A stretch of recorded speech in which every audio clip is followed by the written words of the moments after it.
चलिएगा स्टार्ट करेंगे। देखिएगा CTET, REET, MPTET, UPTET, KVS, SuperTET के लिए आपका पर्यावरण अध्ययन के अंतर्गत बहुत इंपॉर्टेंट आपको 35 प्रश्नों का प्रैक्टिस सेट है। 35 में से आप कितने सही कर पाता है कमेंट बॉक्स में जरूर बताइएगा। स्टार्ट करते हैं क्वेश्चंस को। पहला क्वेश्चन आपके लिए देखिएगा, रीट एग्जाम में यह क्वेश्चन आपका पहले पूछा गया है। गणगौर का त्योहार मनाया जाता है, यह आपका तिथियां दी गई है, कब मनाया जाता है जल्दी से कमेंट बॉक्स में आंसर कर दीजिएगा। तो बहुत सही जा रहे हैं, बी ऑप्शन टिक कर रहे हैं। चैत्र शुक्ल तीज को देखिएगा, चैत्र महीने के शुक्ल पक्ष में आपका तीज के दिन गणगौर का त्योहार आपका मनाया जाता है और राजस्थान का यह प्रमुख त्योहार है, ध्यान रखिएगा, बहुत इंपॉर्टेंट है। नेक्स्ट क्वेश्चन की तरफ चलते हैं। प्राथमिक स्तर के ईवीएस की पाठ्यचर्या को शुद्ध विज्ञान और सामाजिक विज्ञान की संकल्पना को सम्मिलित करके विकसित किया गया है। ऐसा करने का मुख्य उद्देश्य क्या है? अब देखिएगा, प्राथमिक स्तर का जो पर्यावरण अध्ययन है उसमें क्या है, जो भी आपका विज्ञान जो आपका मानव जीवन से संबंधित है और सामाजिक विज्ञान जो सामाजिकता को दर्शाता है, उन दोनों पाठ्यक्रमों को सम्मिलित करके आपका क्या विकसित किया है, ईवीएस को या पर्यावरण को। तो ऐसा क्यों किया गया है, इसका मुख्य उद्देश्य क्या है बताइएगा। तो बिल्कुल सही है, डी ऑप्शन के लिए जा रहे हैं। शिक्षार्थी के पर्यावरण को संपूर्ण ढंग से देखने योग्य बनाना इसका मुख्य उद्देश्य था, कि जो बच्चे पढ़ रहे हैं उनके आसपास का वातावरण कैसा है, किस तरह का पर्यावरण है और वो किस तरह आपका उस पर्यावरण में सामंजस्य बिठाते हैं। तो यह संपूर्ण आपका विकास ये संपूर्ण ढंग से देखने योग्य बनाता है बच्चे के विकास को। आया समझ में, डी ऑप्शन अपने को टिक करना है। चलिए नेक्स्ट क्वेश्चन है, निम्नलिखित में से कौन एक प्रकृति संरक्षण से संबंधित कार्य नहीं है? वेरी वेरी इंपॉर्टेंट क्वेश्चन, बताइएगा। तो देखिएगा, यहां पर जो है आपका प्रकृति संरक्षण मतलब प्रकृति को बचाने से संबंधित कार्य नहीं है, बताइएगा। तो देखिएगा, जलाशयों की सफाई करना बिल्कुल हो सकता है प्रकृति संरक्षण से संबंधित कार्य। अतिचारण मतलब है कि एक विशेष क्षेत्र में आप पशुओं को चरने के लिए छोड़ रहे हैं, तो वो क्या है, पूरे घास स्थल को आपका चर लेंगे, मतलब वो जो भी घास है उसको खत्म कर सकते हैं, अतिचारण उसे कहते हैं। वनीकरण आता है प्रकृति संरक्षण में, वनस्पतियों का संरक्षण आता है, तो अतिचारण यहाँ पर नहीं होगा, नहीं है। पर्यावरण संरक्षण से संबंधित कार्य, बी ऑप्शन को टिक करना है। चलिए नेक्स्ट क्वेश्चन है, हरी खाद कैसे तैयार की जाती है? वेरी वेरी इंपॉर्टेंट क्वेश्चन, जल्दी से बताइए।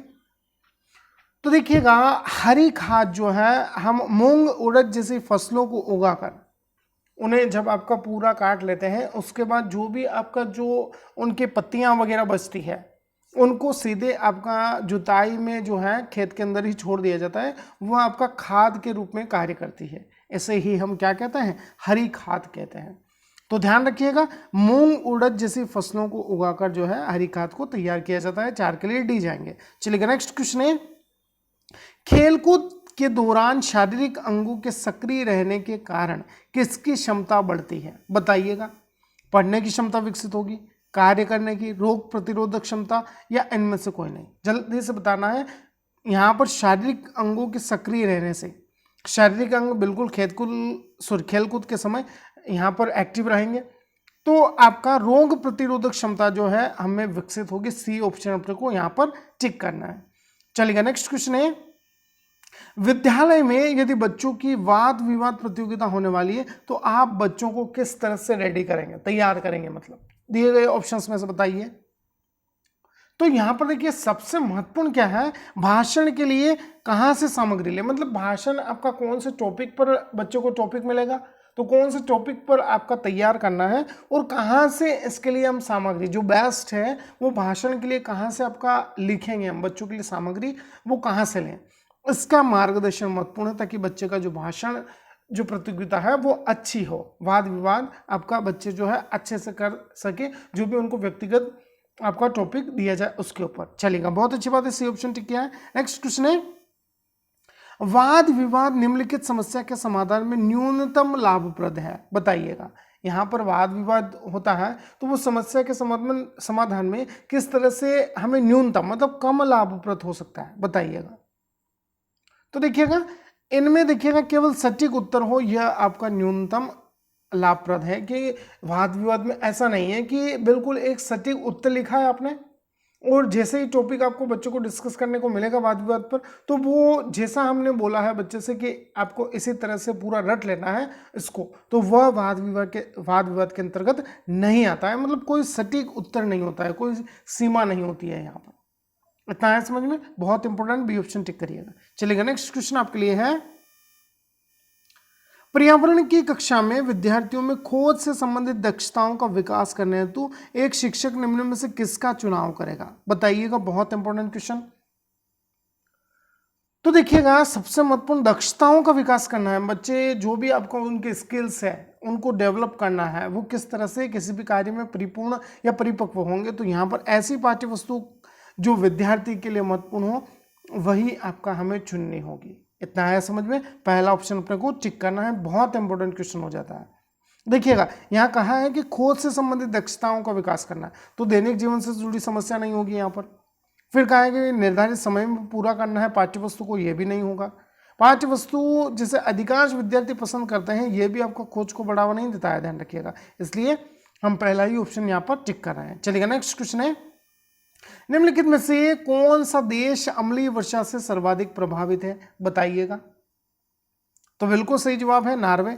देखिएगा, वीडियो को अंत तक जरूर देखिएगा। यहाँ पर आपको जो वर्ग 3 या एमपीटेट का एग्जाम देंगे, तो यहाँ से देखिए 35 में से कम 10 से 15 क्वेश्चन आपको फंस सकते हैं। चलिएगा नेक्स्ट क्वेश्चन है, पत्तियों द्वारा बनाया गया भोजन पौधे में किस रूप में संचित होता है? बताइएगा, बहुत इंपॉर्टेंट क्वेश्चन। तो यहाँ पर बिल्कुल सही है, ग्लूकोज अथवा सरल शर्करा के रूप में यह आपका जो भोजन है, पत्तियों द्वारा जो भोजन बनाया जाता है, जो भी फोटोसिंथेसिस की जो क्रिया है वो आपका कहाँ पर आपका और किस तरह से स्टोर होता है? तो यह जो है ग्लूकोज और सरल शर्करा के रूप में स्टोर होगा। इतना है समझ में। चलेगा नेक्स्ट क्वेश्चन है, इन कथनों पर हमें विचार करना है। देखिएगा, बहुत इंपॉर्टेंट है। पौधे पर्यावरण एवं पारिस्थितिकी तंत्र के लिए अति आवश्यक होते हैं, क्योंकि ये पारिस्थितिकी तंत्र के लिए ऊर्जा उपलब्ध कराते हैं। फिर कहा है, मनुष्य तथा जीव जंतु भी अपने खाद्य पदार्थों का अधिकांश भाग पेड़ पौधों से ही प्राप्त करते हैं। तो इनमें से सही कथन कौन सा है? मतलब पहला दूसरा दोनों सही है, या पहला सही है दूसरा सही है, इस तरह से हमें बताना है, या इनमें से कोई भी सही नहीं होगा। बताइएगा कौन सा जो ऑप्शन है यहाँ पर सही होगा? तो बिल्कुल सही है, यहाँ पर दोनों ही ऑप्शन जो है पॉजिटिव है, मतलब सी ऑप्शन अपने को यहाँ पर टिक करना है। चलेगा नेक्स्ट क्वेश्चन है, मनुष्यों को सर्वाहारी कहने का सटीक कारण क्या है? बताइए जल्दी से। तो बिल्कुल सही है, वह पौधों व जीव दोनों के उत्पादों को खाते हैं। बिल्कुल सही जवाब है, सी ऑप्शन दे रहे हैं, बहुत अच्छी तैयारी। चलेगा नेक्स्ट क्वेश्चन है, संक्रामक रोगों के अंतर्गत कौन आता है? बताइएगा, किस तरह के रोग आते हैं? ये संक्रामक रोग हम किसे कहते हैं? ये आपके टॉपिक में दिया है वर्ग 3 में। तो बिल्कुल सही जवाब है, जो विभिन्न कारकों की सहायता से एक दूसरे व्यक्ति तक पहुंच सकते हैं, चाहे भोजन के माध्यम से हो, चाहे कोई टच करता हो, चाहे आपका हवा के माध्यम से हो। इस तरह से विभिन्न कारकों की सहायता से हैं जो आपका एक दूसरे व्यक्ति में पहुंचते हैं। यह संक्रामक रोग होते हैं, यह संक्रमण रोग इन्हें कहा जाता है। बी ऑप्शन अपने को टिक करना है। चलिएगा नेक्स्ट क्वेश्चन है, पर्यावरण अध्ययन का उद्देश्य निम्नलिखित में से कौन नहीं है? कौन नहीं है पूछा है, बताइए। तो देखिए, प्रजातांत्रिक आदर्शों से अवगत कराना, इसके बाद में छात्रों को शुद्ध विचार तथा चिंतन करने का प्रशिक्षण देना, छात्रों में आदर्श नागरिकता का विकास करना। इसके बाद यह है, पर्यावरण अध्ययन का उद्देश्य नहीं है, तो शुद्ध पेयजल और वायु की कमी जो है यह उद्देश्य के अंतर्गत नहीं आता है, मतलब डी ऑप्शन टिक कर रहे हैं आप। चलिए नेक्स्ट क्वेश्चन है, निम्नलिखित में से किस आयोग ने पर्यावरण शिक्षा को औपचारिक बनाने की सिफारिश की थी? मतलब औपचारिक होना चाहिए जो पर्यावरण शिक्षा है वह जो है, मतलब विद्यालयी जो शिक्षा है उसके अंतर्गत आपका इसको शामिल किया जाए, पर्यावरण को, यह होता है औपचारिक बनाना। तो बिल्कुल सही है, आपका आंसर कोठारी आयोग के लिए जा रहे हैं, बहुत अच्छी तैयारी है, पहला ऑप्शन। चलिए नेक्स्ट क्वेश्चन की तरफ चलते हैं, पर्यावरण को व्यापक रूप से क्षति किससे पहुंचती है? बताइएगा, बहुत इंपॉर्टेंट क्वेश्चन। चलिएगा, बहुत अच्छी बात है, वाहन निर्माण होता है, सड़क निर्माण से, खनन कार्य से, सभी से आपका हानि होगी, ध्यान रखिएगा पर्यावरण को। चलिएगा नेक्स्ट क्वेश्चन है, निम्नलिखित में से कौन सा यूनाइटेड नेशंस एनवायरमेंटल प्रोग्राम के अनुसार निर्धारित नहीं है? बताइएगा, यह मैंने क्वेश्चन पहले आपको डिस्कस करवाया था। आया समझ में? United Nations Environmental Programme UNEP, इससे संबंधित मैंने आपको दिया था। यह कहाँ आपका आयोजित हुआ था? अमेरिका के अंतर्गत। पहले मैंने डिस्कस किया है इसको पहले सेट में। तो यहाँ पर देखिएगा, इन्होंने जो कुछ निर्धारित डॉक्यूमेंट तैयार किए थे, दस्तावेज, उनमें जो है शामिल नहीं किया गया है। तो वह जो है आपका जाएंगे सामाजिक भावना को इन्होंने यहाँ पर महत्व नहीं दिया है। ऐसा समझ में? जो यूनाइटेड नेशंस एनवायरमेंटल प्रोग्राम था UNEP, तो इसमें सामाजिक मूल्यों को या सामाजिक भावना को नहीं इन्होंने बताया था। इसके अलावा सहभागिता था, कौशलों का विकास करना है, मूल्यांकन करना है, ये सब कुछ शामिल था, केवल सामाजिक भावना नहीं था। नेक्स्ट क्वेश्चन है, पर्यावरण अध्ययन की पाठ्य पुस्तक में प्रयुक्त भाषा किस तरह की होनी चाहिए? बताइए। तो देखिएगा, ऐसे ही हम भाषा का इस्तेमाल करें जो कि बच्चों की दिन प्रतिदिन की भाषा से संबंधित होनी चाहिए। ऐसा नहीं कि समझने में कठिन हो ऐसी भाषा इस्तेमाल करें। तकनीकी और औपचारिक होनी चाहिए भाषा, फिर परिभाषाओं पर बल देने वाली हो, तो ऐसा नहीं है। अपने को पहले ही ऑप्शन के साथ जाना है। चारों जो ऑप्शन है आपको ट्राई करना है। कौन देखिएगा, 3 ऑप्शंस तो ऐसे मिलते हैं कई बार, क्या है कि 2 ऑप्शन होते हैं जो सेम दिखते हैं हमें, फिर क्वेश्चन को हमें ध्यान से पढ़ना होता है कि क्वेश्चन क्या कहता है, फिर जो है जो बेस्ट पॉजिटिव पॉइंट या ठीक निकल कर आता है वही अपना आंसर होता है। तो इस तरह से अपने को ट्राई कर लेना है। आया समझ में? चलिएगा, नेक्स्ट क्वेश्चन है, निम्नलिखित में से पर्यावरण संबंधी आयामों को जानने एवं समझने हेतु अनिवार्य है? पर्यावरणीय शिक्षा, सामाजिक चेतना, पड़ोसी या पर्यावरण मूल्यपरक शिक्षा? बताइएगा। जो पर्यावरण से संबंधित जो विभिन्न आयाम हैं उनको जानने और समझने तो महत्वपूर्ण है, बताइएगा। तो बिल्कुल सही है, यह जो है पर्यावरणीय शिक्षा होगा। पहला ही ऑप्शन अपने को टिक करना है। चलिए नेक्स्ट क्वेश्चन है, निम्नलिखित में से कौन एक बालकों को भ्रमण द्वारा शिक्षित करने के पक्ष में थे? बताइएगा। कि जो पर्यटन होता है, बच्चे कहीं घूमने जाते हैं तो वो उनको जो स्थायी ज्ञान है उसमें वृद्धि करेंगे। किसका यह कथन था? बताइएगा। कौन, सूर्य कथन क्या यहाँ पर बताएगा? तो यहाँ पर देखिएगा, जो स्थायित्व को बढ़ाता है, यहाँ पर देखिए सबसे महत्वपूर्ण कहा है इन्होंने, तो यहाँ पर जो है भ्रमण विधि है यह मानती है। आया समझ में? बहुत इंपॉर्टेंट है, बी ऑप्शन अपने को टिक करना है यहाँ पर। चलेगा, नेक्स्ट क्वेश्चन है, निम्नलिखित में से कौन सी अधिगम की विशेषता नहीं है? बताइएगा। अधिगम की विशेषता नहीं है पूछा है हमसे। चलिएगा, बहुत अच्छी बात है। यहाँ पर देखिएगा जो सी ऑप्शन टिक कर रहे हैं आप, अधिगम देखिएगा सामंजस्य की प्रक्रिया है। तो देखिएगा सामंजस्य नहीं होता है अधिगम में, एक आपका सीखने की एक दशा होती है अधिगम, ऐसा समझ में, जिसमें एडजस्टमेंट नहीं होता है। बच्चा जो है अपने स्वाभाविक तरीके से सीखता है। आया समझ में? ये ध्यान रखिएगा, सी ऑप्शन अपने को टिक करना है। चलिएगा, नेक्स्ट क्वेश्चन है, अंतर्राष्ट्रीय सद्भाव के लिए शिक्षण उद्देश्य निम्न में से एक है? यूएनओ का ज्ञान होना आपको आवश्यक है, तभी आप अंतर्राष्ट्रीय सद्भावना से जुड़ेंगे। भौतिक विज्ञान है, पत्र मित्र बनाना है, या सांस्कृतिक जानकारी देना? तो देखिएगा, अंतर्राष्ट्रीय सद्भाव के लिए शिक्षण उद्देश्य में से एक महत्वपूर्ण है सांस्कृतिक जानकारी देना। जैसे कि हम जो कहीं आपका बाहर देश घूमने जाते हैं, कहीं भी विदेश में, तो हम क्या है कि हम उनके सांस्कृतिक जो कल्चर है, संस्कृति है, उनसे जोड़ने का प्रयास करते हैं, समझते हैं कि ये लोग जो आपका है किस तरह से रहते हैं, किस तरह का आपस में सद्भाव है इनका, इस तरह से। आया समझ में? तो सांस्कृतिक जानकारी जो है कल्चरल रूप से आप उनसे जुड़ेंगे तो वह जो है अंतर्राष्ट्रीय सद्भावना हमें विकसित करेगा। चलेगा, नेक्स्ट क्वेश्चन है, अरस्तु के अनुसार निम्नलिखित में से कौन मित्रता के वर्गीकरण में शामिल नहीं है? बताइएगा। कौन नहीं होगा? बहुत इंपॉर्टेंट। तो बिल्कुल सही है, फायदे की मित्रता नहीं होती है। देखिएगा, बहुत इंपॉर्टेंट है, बहुत ही इंपॉर्टेंट क्वेश्चन। चलेगा, नेक्स्ट है, कार्बन डाइऑक्साइड पौधे के किस भाग द्वारा अवशोषित होता है? बताइएगा। तो बिल्कुल सही है, पत्तियां अवशोषित करती है कार्बन डाइऑक्साइड को, बहुत इंपॉर्टेंट। चलेगा, नेक्स्ट क्वेश्चन की तरफ बढ़ते हैं, पत्ती में स्थित क्लोरोप्लास्ट में हरित कोशिकाएं पाई जाती है, जिसे ब्लैंक दिया है, क्या कहते हैं? क्लोरोफिल, क्लोरोफिट, कैरोटीन, या इनमें से कोई नहीं? बताइएगा। क्लोरोप्लास्ट जो होता है पत्तियों में स्थित होता है, उनमें हरित कोशिकाएं मतलब कोशिकाएं होती है, मतलब जो हरी कोशिकाएं पाई जाती हैं इनमें, तो इन्हें हम क्या कहेंगे? तो इन्हें हम क्लोरोफिल ही कहेंगे। पहला ही ऑप्शन को टिक करना है। चलिएगा, नेक्स्ट क्वेश्चन है, टोली शिक्षण विधि का मुख्य उद्देश्य क्या है? बताइएगा। तो तो बिल्कुल सही जा रहे हैं, प्रभावी एवं सतर्क अनुदेशन सुनिश्चित करना। बिल्कुल देखिए, प्रभावी रूप से और सतर्क अनुदेशन मतलब होता है कि टीचर जो है अपने ही आपका निर्देशन में रखता है बच्चों को, यही होता है टोली शिक्षण विधि।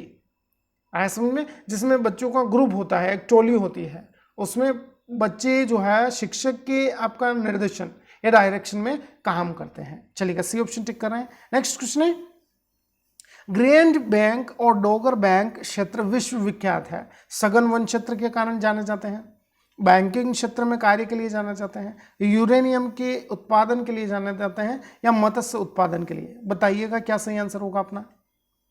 तो देखिएगा, ग्रैंड बैंक और डोगर बैंक जो है ये विश्व विख्यात क्षेत्र है जो मत्स्य उत्पादन मतलब मछली उत्पादन के लिए जो यह क्षेत्र है ये जाने जाते हैं।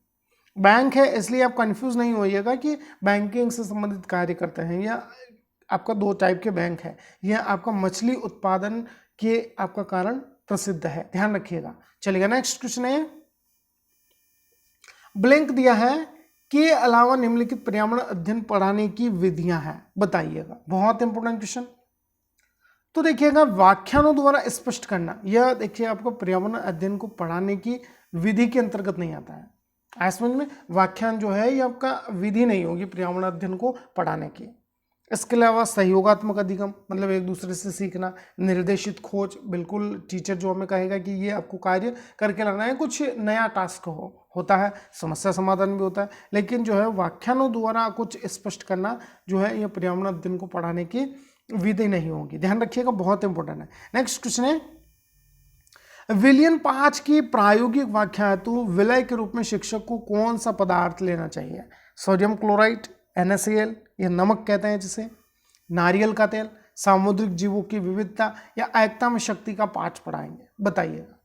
तो देखिएगा, विलयन मतलब होता है किसी में घुलना, मिलना, विलय होना, मिल जाना। तो यहाँ पर देखिए कौन सा पदार्थ है जो मिल जाता है, तो ये सोडियम क्लोराइड NaCl होगा, जिसे हम क्या कहते हैं, नमक, सॉल्ट। चलिए नेक्स्ट क्वेश्चन है, मूल्यांकनकर्ता और छात्र के मध्य प्रत्यक्ष संपर्क स्थापित करने वाला साधन कौन होगा, बताइएगा। तो बिल्कुल सही है, यहां पर सही जवाब दे रहे हैं साक्षात्कार या इंटरव्यू में क्या है, जो भी इंटरव्यूअर है, मूल्यांकन करता है वह, और जो छात्र है, दोनों आमने सामने आपका प्रत्यक्ष रूप से मौजूद रहेंगे। इतना आया समझ में। चलेगा, नेक्स्ट क्वेश्चन है, मिट्टी से बने घरों की क्या विशेषताएं होती है, बताइएगा। तो देखिएगा, इनकी दीवारें मोटी होती हैं, इनकी छतें घास फूस की बनी होती हैं, इन्हें मिट्टी तथा गोबर से लिपा जाता है। डी ऑप्शन अपने को टिक करना है। चलिएगा, नेक्स्ट क्वेश्चन है, निम्नलिखित में से कौन सा कथन जो है सत्य है, बताइएगा। तो यहां पर देखिए, साक्षात्कार के दौरान शिक्षार्थी को अनुक्रिया का अधिकार है, बिल्कुल रिस्पॉन्स करेगा। श्रेणी मापने में प्रश्नावली हो सकती है, प्रश्न पूछे जा सकते हैं आपसे। फिर शिक्षार्थी को स्वयं द्वारा निर्मित वस्तुओं में उनके कौशल और रुचियों का पता चलता है कि हाँ, जो भी मैं वस्तु निर्मित कर रहा हूँ ये मेरे इंटरेस्ट वाली है, इस तरह से। आया समझ में। अपने को डी ऑप्शन टिक करना है, बहुत इंपॉर्टेंट है। चलेगा, नेक्स्ट क्वेश्चन है, मीता को यह सिखाया जाता है कि वो प्रश्न पत्र बनाते समय निम्न चरणों या स्टेज को है फॉलो करेगी, जो क्रम में नहीं है। देखिएगा, सबसे पहले ब्लूप्रिंट तैयार करना, रूपरेखा डिजाइन तैयार करना, प्रश्न लिखना, या प्रश्न पत्र का संपादन करना। तो अनुपालन किए गए चरणों का सही क्रम कौन सा होगा, ये आपका उल्टे दिए हैं, एक दो ऊपर नीचे हैं, तो सही क्रम क्या होना चाहिए, बताइएगा। तो देखिए, सबसे पहले क्या है, क्वेश्चन हमें जैसे कि प्रश्न पत्र बनाना है, तो सबसे पहले हमें रूपरेखा तैयार करनी होगी कि कौन सी क्लास का जो है हम पेपर तैयार कर रहे हैं, किस स्तर का होगा पेपर, किन बच्चों को हम टारगेट कर रहे हैं। तो सबसे पहले रूपरेखा बनाएंगे, उसके बाद क्या करेंगे, दूसरा ऑप्शन मतलब है फिर ब्लूप्रिंट तैयार करेंगे, मतलब प्रश्नों को हम कच्चे पेज पर लिखेंगे कि हाँ ये प्रश्न हमने सिलेक्ट कर लिए। अब प्रश्न लिखेंगे और प्रश्न पत्र को तैयार करेंगे, मतलब पहला ही ऑप्शन जो है अपने को फॉलो करना है, प्रश्न पत्र को तैयार करने में क्वेश्चन पेपर की बात की गई है। ये स्टेज फॉलो होंगे, ध्यान रखिएगा।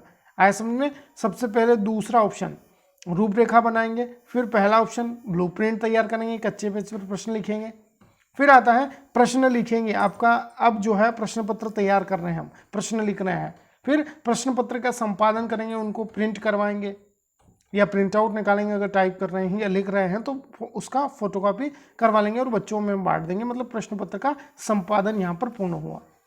चौथा ऑप्शन अपने को टिक करना है यहाँ पर। चलिए नेक्स्ट क्वेश्चन है, जम्मू कश्मीर, हिमाचल प्रदेश, पंजाब, हरियाणा तथा पश्चिमी उत्तर प्रदेश भारत के किस खंड में सम्मिलित है? मध्यवर्ती खंड में, मतलब मैप से रिलेटेड क्वेश्चन है यह, ऐसा समझ में, पूर्वी खंड से, उत्तरी खंड से या दक्षिणी खंड से, बताइएगा।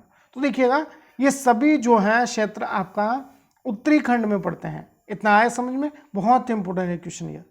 सी ऑप्शन अपने को टिक करना है, पूछा जा सकता है क्वेश्चन। चलिए नेक्स्ट क्वेश्चन है, प्राथमिक कक्षाओं में पर्यावरण अध्ययन पढ़ाने के लिए निम्नलिखित में से कौन सा उद्देश्य संबंधित नहीं है? बताइएगा कौन सा उद्देश्य संबंधित नहीं होगा, बहुत इंपोर्टेंट क्वेश्चन।